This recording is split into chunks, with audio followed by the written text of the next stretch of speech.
Beaucoup de salariés sont comme des femmes battues. Ils savent qu'ils ne sont pas là où ils doivent être. Ils sont tristes et malheureux.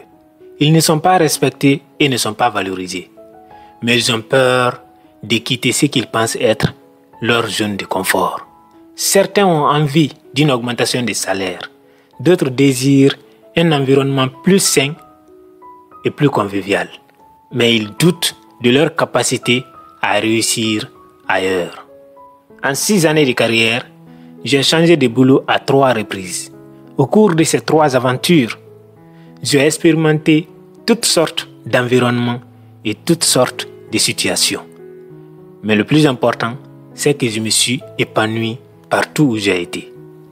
Dans cette vidéo, je vais te donner les 7 règles à suivre que moi j'ai suivies pour réussir toutes mes périodes d'adaptation et pour m'intégrer dans chacune des équipes dans lesquelles j'ai travaillé.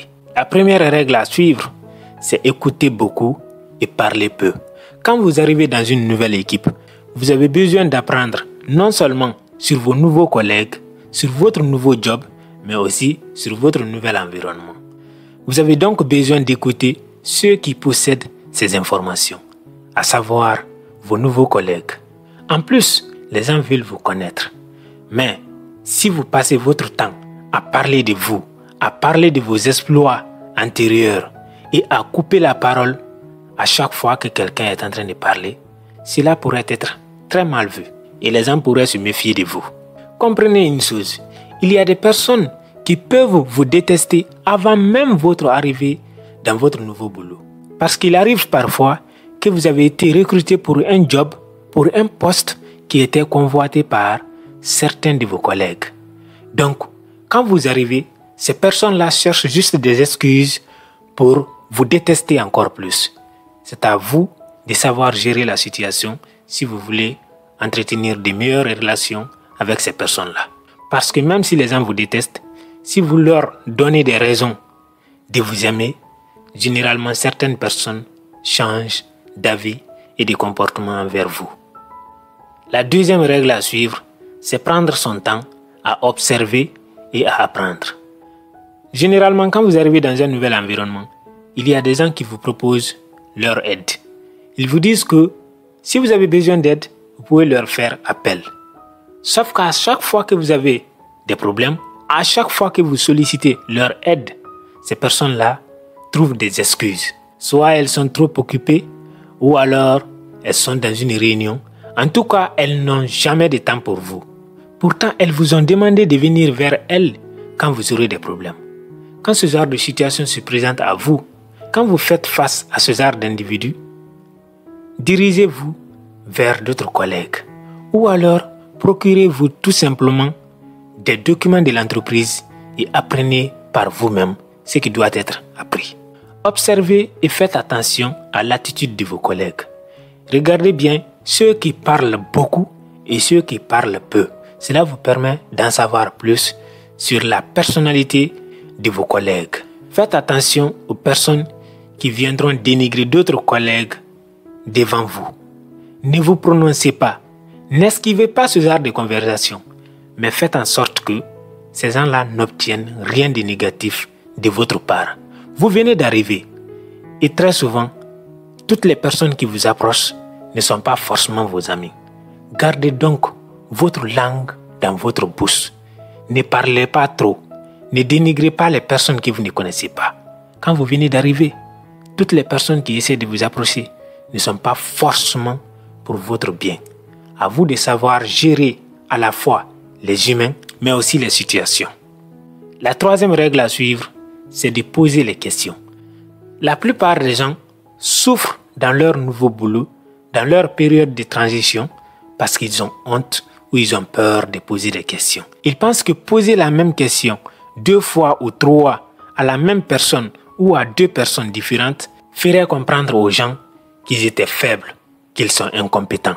Mais non, dans chaque entreprise, il y a des méthodes de travail et des outils qui ne sont pas forcément ceux auxquels vous êtes habitués. Donc la meilleure chose à faire pour vous, c'est de poser des questions à chaque fois que vous avez un doute. En plus, c'est toujours mieux d'embêter les gens avec vos questions que de les embêter avec des incidents. Imaginez que vous soyez un ingénieur de production. Vous venez dans une nouvelle entreprise. Vous ne maîtrisez pas très bien encore les procédures de mise en production ou de gestion des incidents. Au lieu de poser des questions une fois, deux fois, vous vous lancez dans des procédures que vous ne maîtrisez pas et vous créez des incidents. Cela va vous décrédibiliser aux yeux de vos collègues. Donc faites attention à ce genre de jugement. Et si vous savez que vous êtes une personne timide, que vous êtes renfermé sur vous-même, assurez-vous de prendre note à chaque fois que quelqu'un vous expliquera quelque chose. Cela vous aidera non seulement à aller plus vite dans votre apprentissage, mais surtout à être autonome. La quatrième règle à suivre, c'est de demander de l'aide à chaque fois que vous avez besoin d'aide. Même si on vous a expliqué 10 fois, si vous avez appliqué ce qu'on vous a expliqué, que ça n'a pas marché comme c'était censé marcher, demandez encore de l'aide à la personne qui vous a donné la procédure. Ou alors demandez de l'aide à quelqu'un d'autre qui peut vous aider. Mais ne vous lancez pas à l'aveuglette. N'essayez pas d'inventer ce qui n'est pas maîtrisé. N'essayez pas de rentrer dans des choses, dans des réflexions longues et surtout de tester des méthodes à vous dans un environnement nouveau. C'est la dernière chose que vous avez besoin dans un nouveau boulot. Assurez-vous de respecter les méthodes de travail et surtout, évitez de prendre des risques inutiles. Retenez une chose, si vous êtes ancien, il est possible que quand des choses ne marchent pas parfois, vous puissiez expérimenter vos propres méthodes à vous. Parce que si quelque chose se casse, vous avez déjà une certaine crédibilité. Les gens ont du respect pour vous. Mais imaginez les gens qui ne vous connaissent pas, découvrent que vous êtes venu appliquer des méthodes à vous dans leur environnement. Vous avez voulu montrer que vous étiez intelligent. On ne va pas voir que vous êtes courageux. Non, on va vous voir comme quelqu'un de têtu, quelqu'un d'arrogant. Et ça, c'est très mal vu dans les entreprises. Pour montrer que vous êtes quelqu'un avec un bon sens de collaboration et du travail d'équipe, vous devez être capable de demander de l'aide à vos collègues à chaque fois que vous êtes dans le besoin. La cinquième règle à suivre, c'est l'apprentissage. Apprenez comme si c'était votre première fois. Apprenez comme si vous venez de sortir d'école. Quand vous arrivez dans une entreprise, il est bien vrai que les gens seront là pour vous aider. Il est bien vrai que si vous êtes bloqué quelque part, vous pouvez demander de l'aide. Mais attention, vous avez une période d'adaptation. Faites en sorte que vous ne dépassez pas cette période-là. Si vous voulez être bien vu, si vous voulez connaître du respect pour vous, il faudrait que vous soyez capable d'avoir votre autonomie après une certaine période d'adaptation. La meilleure chose à faire pour vous dans ce cas-là, c'est de vous plonger dans les documents. C'est de prendre note par-ci, par-là. C'est d'être à l'écoute. C'est d'être attentif aux détails. Ne faites pas de gaffes. Ne profitez pas trop de votre temps alors que vous venez à peine d'arriver. Restez concentré et apprenez les choses. Ne négligez rien. Ne laissez rien au hasard. Et quand on vous explique quelque chose, soyez sûr que vous avez compris la chose. Ne restez pas avec des doutes. N'acceptez pas les à peu près. Soit vous avez compris ce qu'on vous a expliqué, soit vous n'avez pas compris. Si vous n'avez pas compris, posez encore la question. Si vous pensez que la personne qui vous explique la chose n'arrive pas à vous convaincre, cherchez les documents de l'entreprise encore une fois et fouillez par vous-même pour être satisfait. Mais ne banalisez pas l'apprentissage. Il ne faut pas que votre période d'essai s'étende à l'infini. Après 2 à 3 mois, si vous continuez encore à poser les mêmes questions, cela pourrait agacer certains de vos collègues et les gens pourraient vous fuir. Prenez donc les choses au sérieux. La 6e règle à suivre, c'est de changer votre comportement, adapter votre comportement, votre langage, vos manières de faire à votre nouvel environnement. Parfois, lorsque vous changez de boulot, vous ne changez pas seulement vos méthodes de travail, vous changez aussi de culture. Il peut y avoir certaines choses qui étaient acceptées dans votre ancien boulot qui ne sont pas forcément acceptés ou acceptables dans votre nouveau boulot. Assurez-vous donc d'adapter votre attitude, votre culture à la culture de votre entreprise. Je vous donne un exemple. Lorsque j'étais au Maroc, je pouvais prier les 2 prières de la journée dans les salles de réunion. Parfois même, si tu viens à la salle de réunion et qu'il n'y a qu'une seule personne qui occupe la salle, elle pouvait te libérer la salle pour te laisser prier.